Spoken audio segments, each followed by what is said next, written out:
জেলা সফরে মুখ্যমন্ত্রী মমতা বন্দ্যোপাধ্যায় গতকাল মুর্শিদাবাদ থেকে মালদায় যান মমতা বন্দ্যোপাধ্যায়। আজ ইংরেজ বাজারে প্রশাসনিক সভা করবেন মুখ্যমন্ত্রী মমতা বন্দ্যোপাধ্যায়। মালদায় মুখ্যমন্ত্রীর এই সফর যথেষ্ট তাৎপর্যপূর্ণ এমনটাই মনে করছে রাজনৈতিক মহল। আমার সঙ্গে আমার প্রতিনিধি আবির ঘোষাল রয়েছে, সরাসরি চলে যাব আবিরের কাছে, কারণ মালদায় প্রশাসনিক সভা, ইংরেজ বাজারে প্রশাসনিক সভা করবেন মমতা বন্দ্যোপাধ্যায়।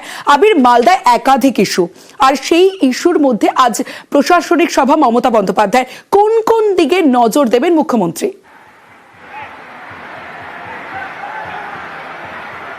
প্রথমত হচ্ছে উত্তরবঙ্গে যে কতকগুলি জেলা প্রশাসনিক এবং রাজনৈতিক দিক থেকে ভীষণ গুরুত্বপূর্ণ, তার মধ্যে মালদা জেলা অবশ্যই পড়ে।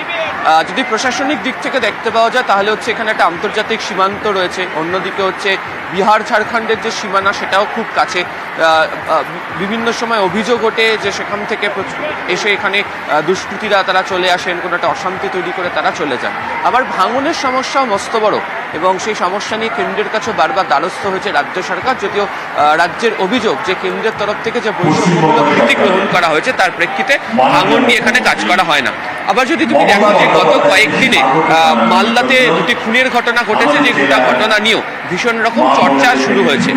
লোকসভা নির্বাচনের ফলে দেখতে পাওয়া গিয়েছিল যে এই জেলার যে দুটি লোকসভা আসন সেখানে তৃণমূল কংগ্রেস পরাজিত হয়েছে।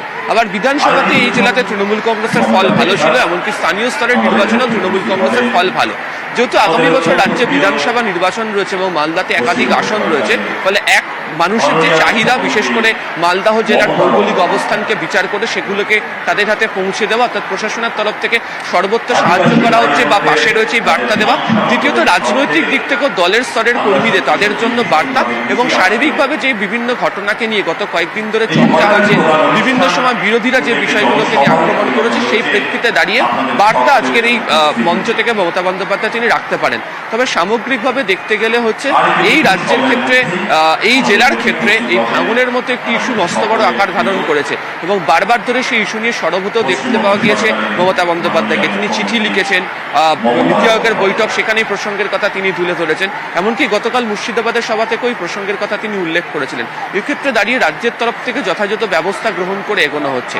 আবার এই গোটা পরিস্থিতিকে সামনে রেখে রাজনৈতিকভাবে যে দলের যারা কর্মীরা রয়েছেন, যারা সভাতে ধরো প্রচুর তো সাধারণ মানুষ আসবেন, তাদের কাছেও যে বার্তা পৌঁছে দেওয়ার যে একটা প্রচেষ্টা, সেটা এই সভামঞ্চ থেকে তিনি রাখবেন বলে মনে করা হচ্ছে। ফলে সব মিলিয়ে উত্তরবঙ্গ সফরের ক্ষেত্রে মালদার মতো জেলা দুটো দিক থেকে গুরুত্বপূর্ণ, তারই প্রকাশ আজকের এই ইংরেজ বাজারের যে ময়দান থেকে তিনি সভা করবেন সেখান থেকে তৈরি।